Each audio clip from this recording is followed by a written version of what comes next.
Hello students, कैसे हैं आप सब। मैं उम्मीद करता हूँ सब लोग ठीक है। तो बच्चों, आज हम एक छोटा सा क्वेश्चन डिस्कस करने वाले हैं फाइनेंशियल स्टेटमेंट ऑफ कंपनीज का। तो ये चैप्टर का आपको मैंने इंट्रोडक्शन पढ़ाया, पहले प्रॉफिट एंड लॉस का स्टेटमेंट जाना, बैलेंस शीट का फॉर्मेट जाना हमने। तो आज एक छोटा सा क्वेश्चन करते हैं, फुल लेंथ क्वेश्चन होने वाला है ये, जिसमें हम प्रॉफिट एंड लॉस भी जानेंगे और बैलेंस शीट भी डिस्कस करेंगे।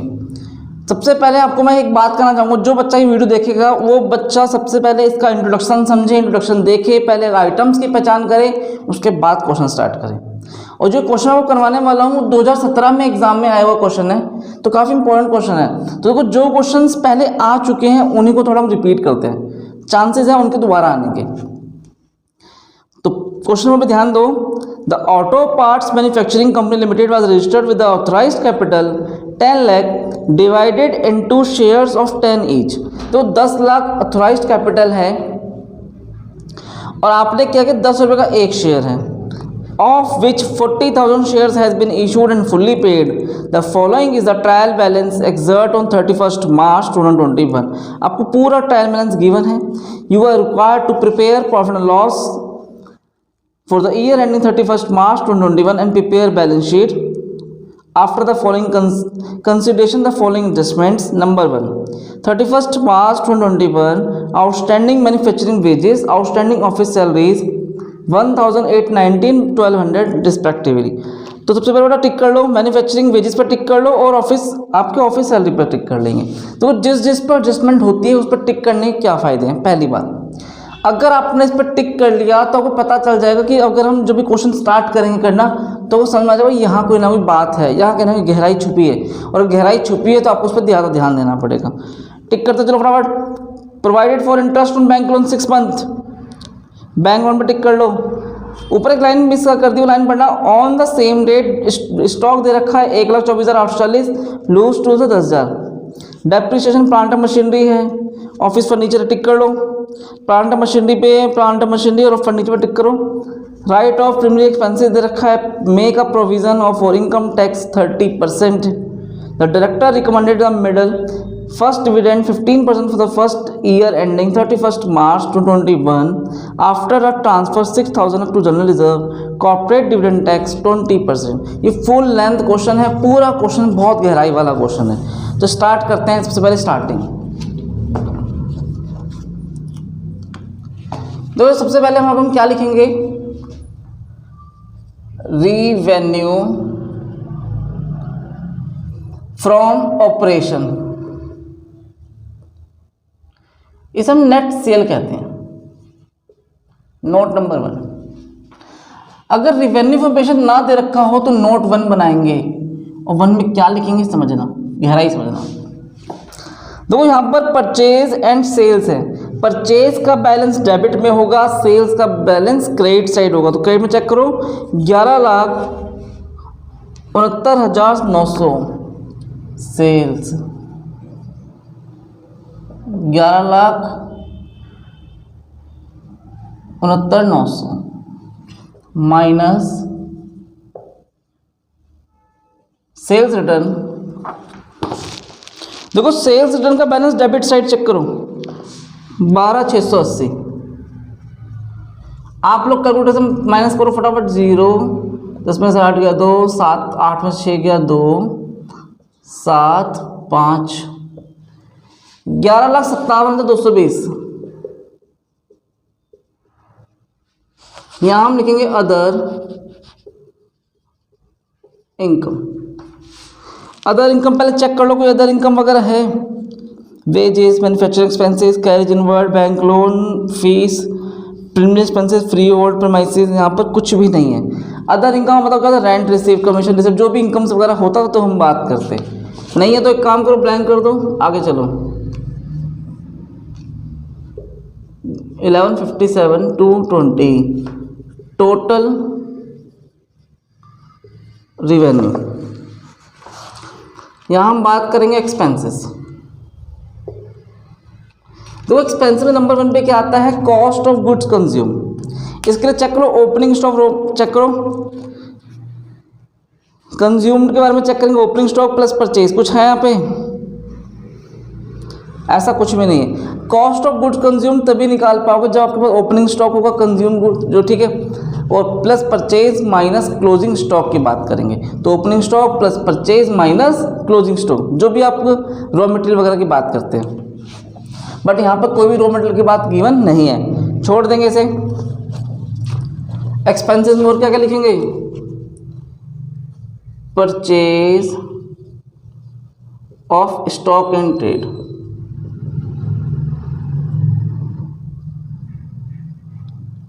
Number 2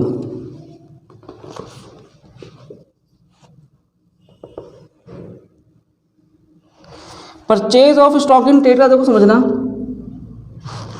opening stock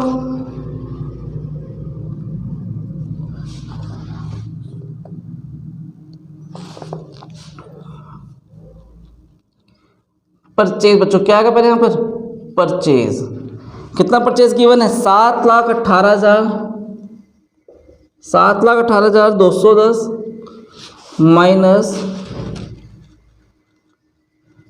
purchase return, purchase debit side, purchase return credit side, 9,850 zero, 10 में से 6 5 गया 6, 11 में से 8 गया 3, 17 में से 9 गया 8 जीरो, 7,08,360।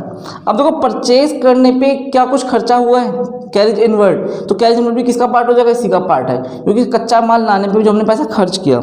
तो मिलेगा नीचे चेक करो, carriage inward 4,910, carriage inward 4,910 zero 7 9 3 12 के हंस गए 1, 9 4 13 के 3 हंस गया 1, 7,13,270, 7,13,270। यहाँ लिखेंगे हम change in inventories, note number 3। Change in inventory हम लोग होता क्या बच्चों, opening stock minus closing stock. Opening stock check करो, 1 अप्रैल 2020 को कितना 1,86,420, 1,86,420 माइनस क्लोजिंग स्टॉक।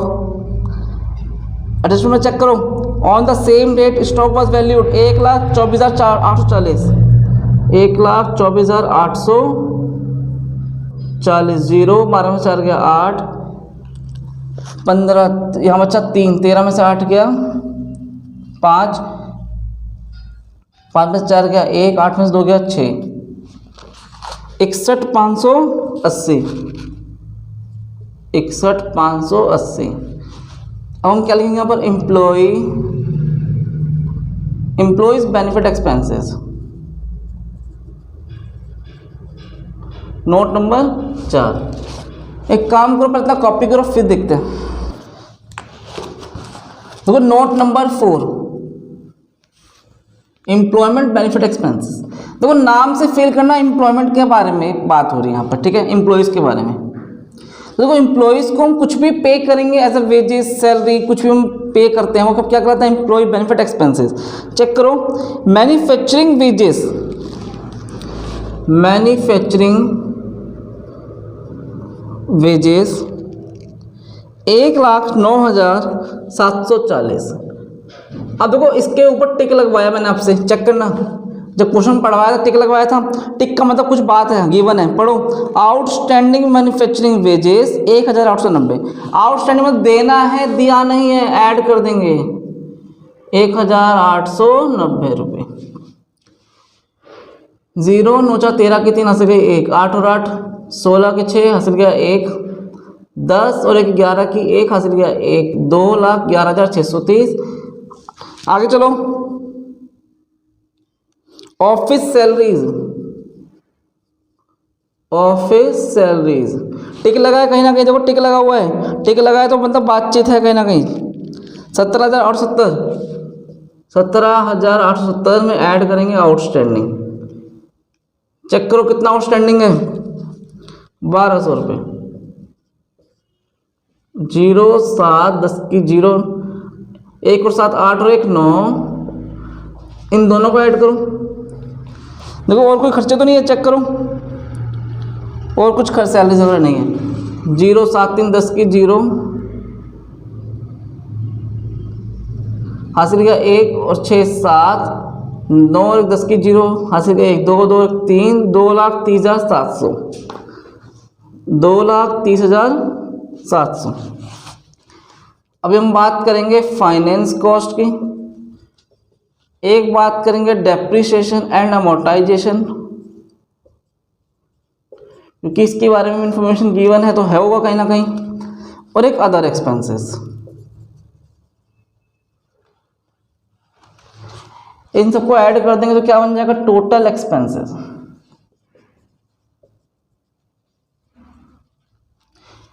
चलिए अब एक एक करके बात करते हैं। नोट नंबर 5, बेटा फाइनेंस कॉस्ट क्या है। देखो आपने बिजनेस में पैसा उधार लिया, जब उधार लोगे तो क्या होगा, क्या उधार देने वाला कुछ मांगेगा नहीं आपसे, क्या मांगेगा, ब्याज मांगेगा, और आप हर साल उसे ब्याज पे करते रहेंगे। It is called finance cost, क्योंकि आपने जो पैसा उधार लिया, जो जिससे आप बिजनेस करो उसकी भी कोई ना कोई लागत है, कॉस्ट आती है। तो जब भी हमने डिवेंचर इशू किया, बैंक लोन लिया, कुछ भी ऐसा काम लोन वगैरह हम कैसे लेते हैं, रिलेटिव पार्टी से लेते हैं, तो उसके लिए हमें क्या देना पड़ता है, एक कॉस्ट चुकानी पड़ती है, उसे हम फाइनेंस कॉस्ट कहते हैं। तो क्वेश्चन में गहराई पढ़ना, यहाँ पे लिखा है 18% बैंक लोन सिक्योर्ड 50,000, 50,000 का 18% कितना होता है, 2 कट गई 9,000 रुपये। लेकिन नीचे एक लाइन पढ़ो, इंटरेस्ट ऑन बैंक लोन 4500, 9,000 का देखो इंटरेस्ट बनता है, लेकिन हमने 4500 पे कर दिया, कहीं ना कहीं 4500 पे और पे करने हैं जो अपने अभी पे किए नहीं है। अब एक लाइन पढ़ो, यहाँ पे लिखा है provided for interest on bank loan for 6 month. आपने केवल जो 4500 जो दे रखा है वो केवल 6 महीने का दे रखा है। तो एक काम करते हैं, इंटरेस्ट ऑन बैंक लोन, देखो आया कितना था, 50,000 का 18%, 9,000 रुपये।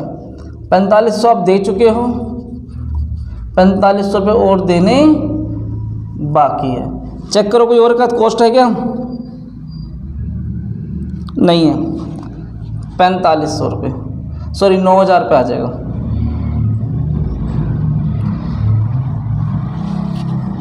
डेप एंड अमोर्टाइजेशन पर चलते हैं।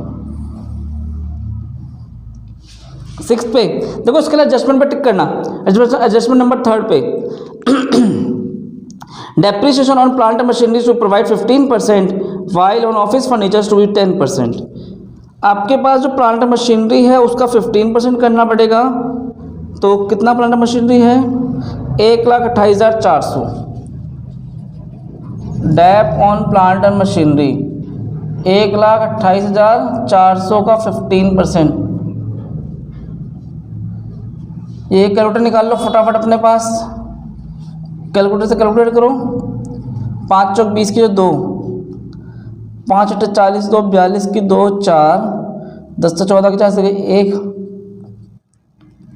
4 8 2 1 0 6 12 की 2 से 1 7 2 9 1 19,260। कंफर्म कर लो, 19,260, 19,260। अब हम बात करेंगे डेप ऑन फर्नीचर। देखो डेप ऑन फर्नीचर, देखो लाइन लिखो क्या लिखी है, office furniture is to be dep लगना 10%। तो फर्नीचर है कितने के, 5,000 के, 5,000 का 10% कितना होता है, 500। 0 6 मैं लिख देता हूँ, 5,000 का 10%, 2 और 5 7 9 1 19,760। एक लास्ट रह गया हमारा क्या, अदर एक्सपेंसेस। तो अदर एक्सपेंसेस के लिए पहले आप इसे कॉपी करो फिर देखते हैं। देखो अदर एक्सपेंसेस में जो भी इतने खर्चे आ चुके हैं वो आ गए, purchase of stock in trade आ गया, परचेज इन्वेंट्री आ गया, employment expenses, finance cost, depreciation, जो भी हम लिख चुके हैं सब कुछ कवर हो गया। इसके अलावा जो भी खर्चे बचेंगे वो सब कहाँ चले जाएंगे, अदर एक्सपेंसेस में। तो स्टार्टिंग से पढ़ना स्टार्ट करो, खुद फील होगा क्या क्या अदर एक्सपेंसेस में आएगा। देखो सबसे पहले देखो लिखा है sundry manufacturing expenses, manufacturing expenses, other expenses में आता है सब। चेक करो कितना अमाउंट है, 19,240। आगे चलो, बैंक लोन हो गया, इंटरेस्ट की बात हो गई, ऑडिटर फीस और डायरेक्टर फीस एक साथ साथ देखो मिल गया। ऑडिटर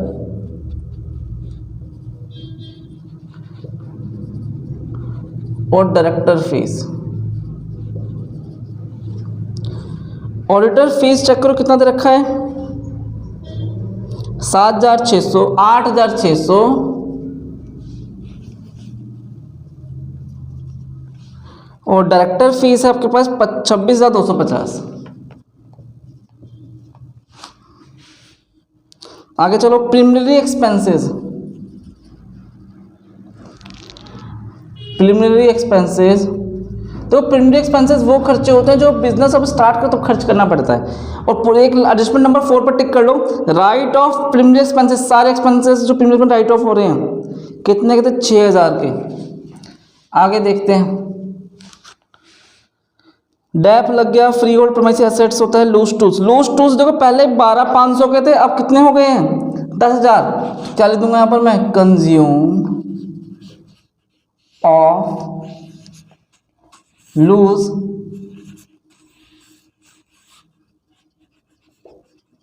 टूल्स 2,500 के। आगे चेक करो, डेटर्स क्रेडिटर्स तो नहीं आएगा, कैश भी नहीं, एडवांस टैक्स भी नहीं, सरप्लस भी नहीं आएगा और शेयर कैपिटल भी नहीं आएगा। कितना आइटम, 5 आइटम कंप्लीट करते हैं इसे।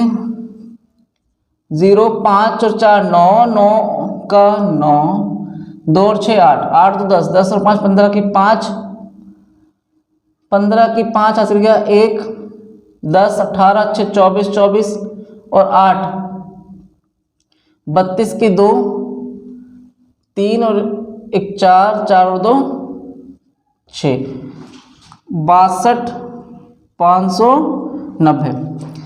कंफर्म कर लो एक बार आप आंसर। देखो को दे रखा है 62,590, इन सबको ऐड करो, 0 7 8 15 15 15 और 6 21 और 9 30 की 0, 3 2 5 5 और 5 10 17 17 7 24, 17 और 7 24 और 5 29 की 9, 2 और 3 5 5 और 1 5 और 1 6 6 9 15 15 और 9 15 और 9 24 और 2 26 की 6 26 की 6 से 2 और 1 3 3 और 6 3 और 6 9 3 12 12 और 13 13 और 6 19 की 9 हासिल किया 1 और 7 8 8 और 2 10 10,96,000। चेक करो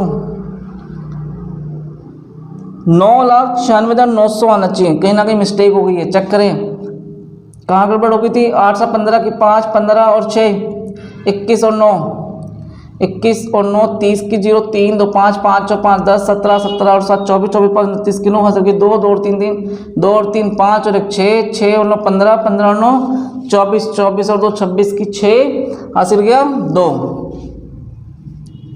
2 और 1 3 3 6 9 9 3 12 12 13 13 और 6 19 की 9 हासिल किया 1 1 और 7 8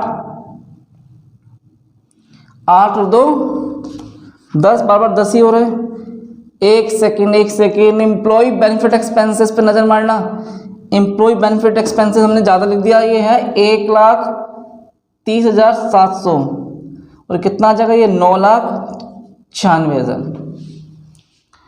एम्प्लॉयमेंट पहले पे एक बार नजर मारो, एम्प्लॉय बेनिफिट एक्सपेंसेस कितना लिखा आपको मैंने, एम्प्लॉय बेनिफिट एक्सपेंसेस आपके पास थे कितने। मैन्युफैक्चरिंग वेजेस दे रखा है 1,09,740। नोट नंबर 4 दोबारा नजर करते हैं, इसमें हम ऐड करेंगे आउटस्टैंडिंग। कितना आउटस्टैंडिंग है आपका 1,890, 0 13 की 3 हासिल गया 1 1 और 7 8 8 8 16 की 6 हासिल गया 1 और 1 9 10 11 की 1 हासिल गया 1 1,11,630। अब है आपके पास ऑफिस सैलरीज। ऑफिस सैलरीज में आउटस्टैंडिंग ऐड कर देंगे, 1200 था ये तो।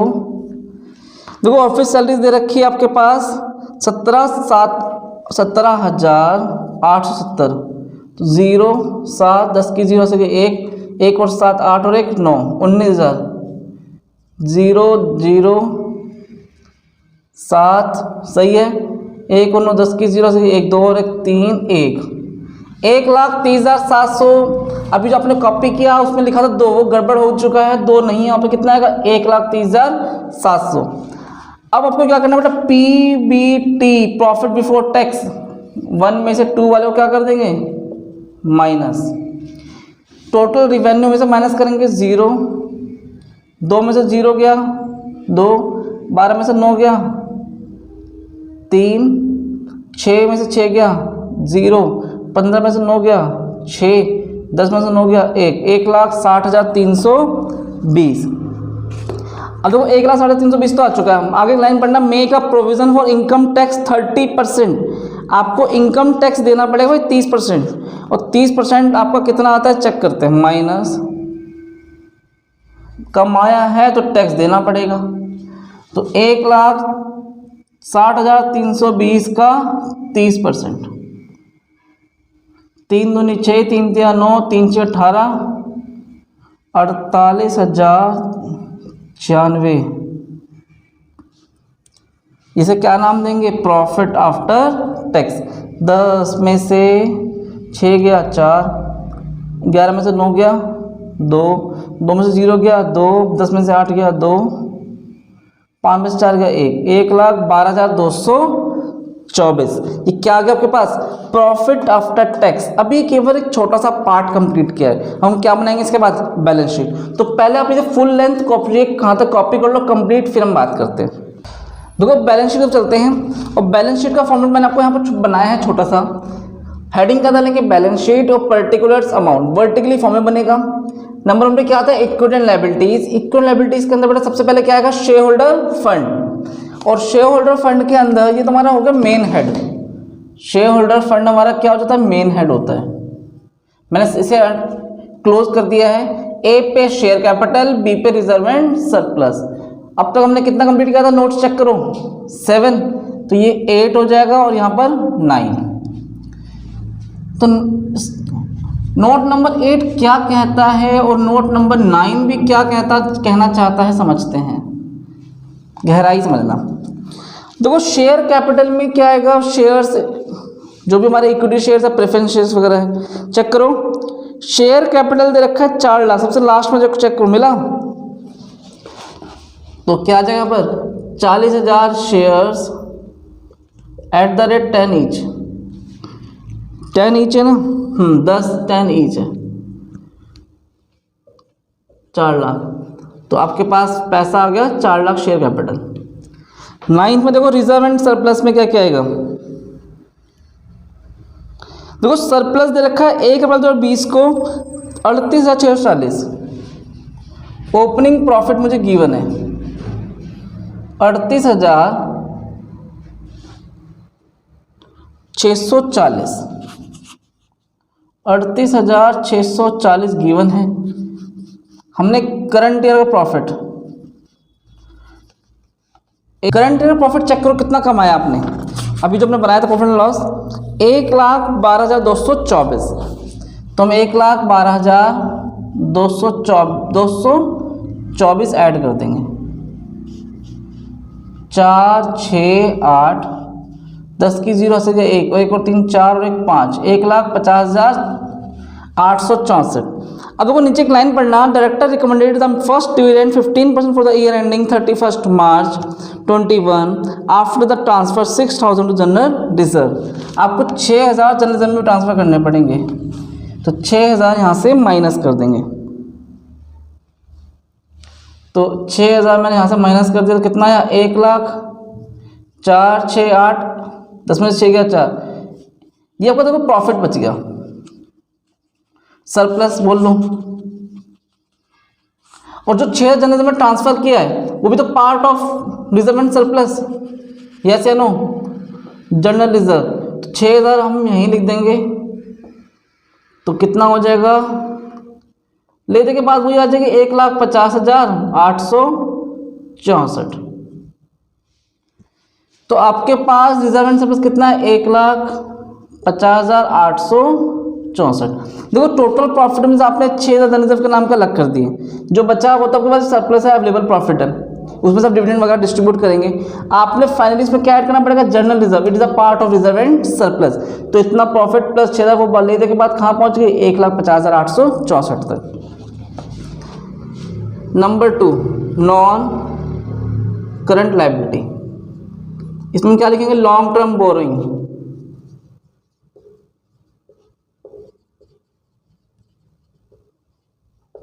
Ten number.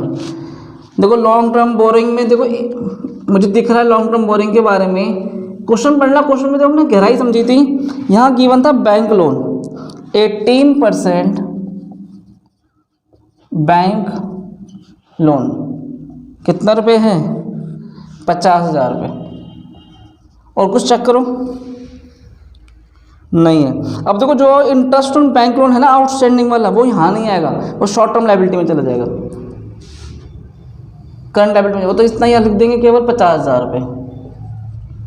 Long term provision वगैरह भी ऐसा कुछ नहीं है यहाँ तो, ठीक है। लॉन्ग टर्म ठीक है, बोरिंग वगैरह ऐसा कुछ नहीं है, लॉन्ग टर्म लायबिलिटी भी नहीं है। Number 3, current liabilities. Current liability बेटा क्या क्या लिखेंगे? तो करंट लायबिलिटी में समझना, ऊपर स्टार्टिंग करो, रिटर्न्स नहीं है, क्रेडिटर्स, क्रेडिटर्स मिल गया, creditors yes, trade payable, trade payables जो क्रेडिटर्स कितने के हैं? 62,220, 62,220 में डायरेक्ट लिख रहा हूँ ब्रैकेट में क्रेडिटर्स। इसका अलग से नोट बनाने की जरूरत नहीं पड़ी आपको। क्रेडिटर्स के अलावा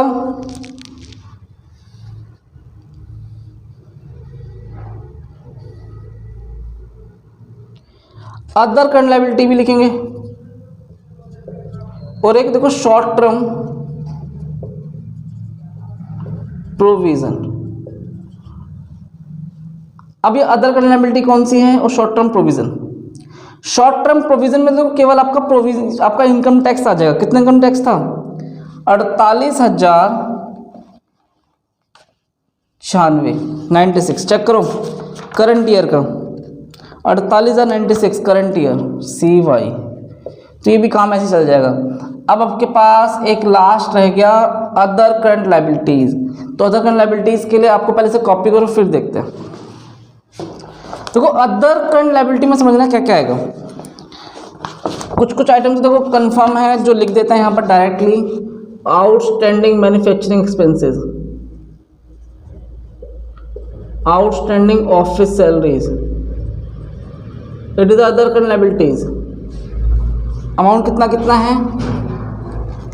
1,890 और 1,200। Outstanding interest on bank loan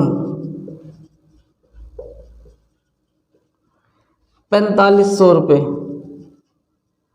चलिए और देखते हैं कुछ मिला, और कोई बातचीत मिली नहीं, तो कितना आ जाएगा? इन तीनों को ऐड कर लो, फिर कुछ है नहीं तो 0, 9, 8 और 10, 5, 15 के 5 से 1 और 3 4 और 1 7, 7,590। चेक कर लीजिए 7,590 रुपये। अब इन सबको फाइनली ऐड करो, 4 और 6 10 की 0 आ सकते, 1 और 1 6 7, 7 2 9, 9 9 18, 18 और 9 27 की 7, 2 और 8 10, 2 12, 12 5 12 और 5 17, 17 की 7 हासिल किया 1 2 3 3 7 10 और 18 की 8 हासिल किया 1 5 6 6 5 11 11 6 17 17 4 21 की 1 हासिल किया 2 और 4 6 और 1 7, 7,18,870। ये सही है, टोटल आ गया। अब यही अमाउंट जो आपको यहाँ दिख रहा है ना बच्चों, वो कहाँ दिखना चाहिए? असेट्स के टोटल में। अगर इतना ही अमाउंट असेट्स के टोटल में आ गया तो कन्फर्म आपका बैलेंस शीट बिल्कुल ठीक है। यहाँ तक आपका देखो बिल्कुल मैच कर चुका है। बुक में कन्फर्म कर लीजिए 8,18,770 रुपये। अभी समझ में आया कि नहीं आया? पहले इसे आप नोट करो फिर डिस्कस करेंगे। देखो मेरे तो पास नीचे जगह नहीं है इसे लिखने के लिए, आप तो इसी के नीचे कंटिन्यू करते चले जाना, आपके पास स्ट्रेंथ ज़्यादा होती है कॉपी में। और जो बच्चे वीडियो भी देखते हैं, जो बच्चे वीडियो से कॉपी करते हैं, बेटा वो भी आप ध्यान देना, आपको उसके नीचे ही कॉपी करते हुए कंटिन्यू करना है, समझना है? लेकिन मैं तो क्या करूँगा, पहले इसको रफ करूँगा, उसके बाद लिखना स्टार्ट करूँगा। तो अभी इसे कॉपी करूँ। देखो बात करेंगे हम नॉन करंट एसेट्स में। देखो नॉन करंट में नंबर 1 पे हम लिखेंगे प्रॉपर्टी,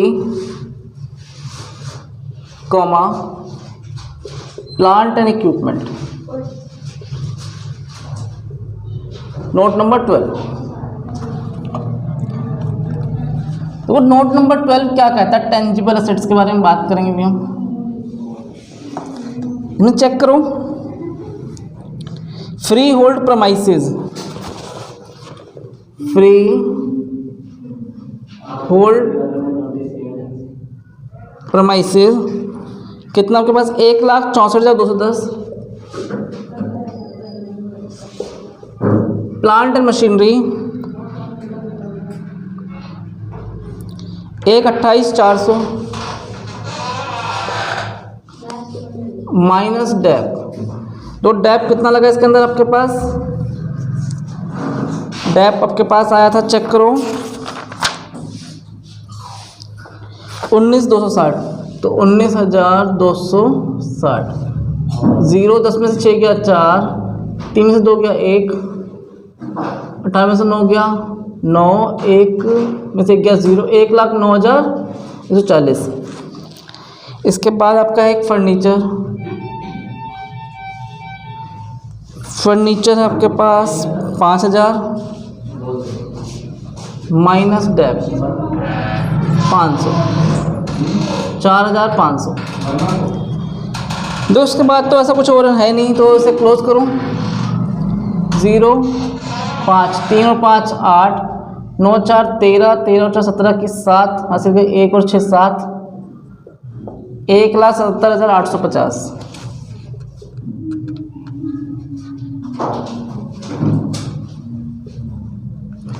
ये मैच कर लो। 1 और 1 2 लाख आना चाहिए ना। अब नॉन करंट असेट्स तो कंप्लीट हो चुका है, किसके अलावा कुछ भी नहीं है। करंट असेट्स, तो करंट असेट्स में क्या क्या दिखाई दे रहा है आपको पहले तो समझना। आपके पास है यहाँ पर लूज टूल्स है, डेटर्स भी है, कैश भी है, एडवांस टैक्स भी है, 3-4 बातें गिवन है। तो हम बात करेंगे पहले इन्वेंट्री, एक trade receivable, short term provision, और बताइए नंबर डी पे शॉर्ट टर्म लोन। पहले सी तक देखते हैं। दो इन्वेंट्रीज में क्लोजिंग स्टॉक क्या दे रखा है पास? क्लोजिंग इन्वेंट्री है 1,24,840। नोट नंबर 13 में आपके पास 2 है, एक तो क्लोजिंग स्टॉक है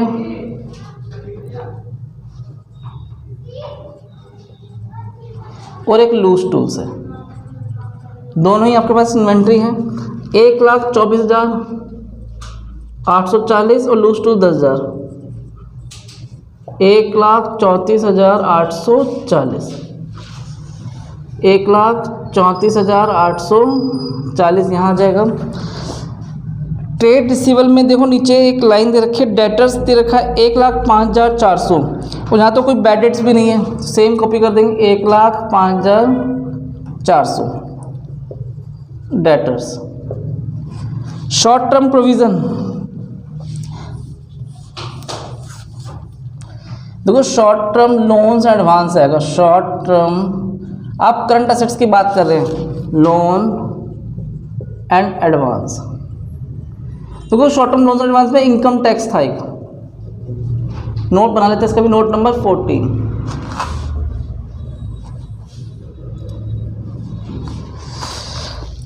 एडवांस टैक्स है 84,290 रुपये। Advance tax 84,290, 84,290। इन्वेंट्री हो गया, ट्रेड रिसीवेबल हो गया, शॉर्ट टर्म लोन एडवांस भी हो गया, और कुछ इसके अलावा बैंक लोन नहीं, ये सब भी नहीं आएगा, ये भी नहीं आएगा। Other current assets, cash and cash equivalent,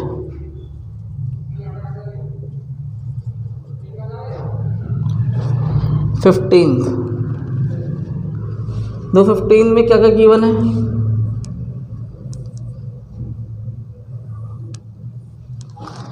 fifteen में कैश इन हैंड और cash at bank. Cash in hand है आपके पास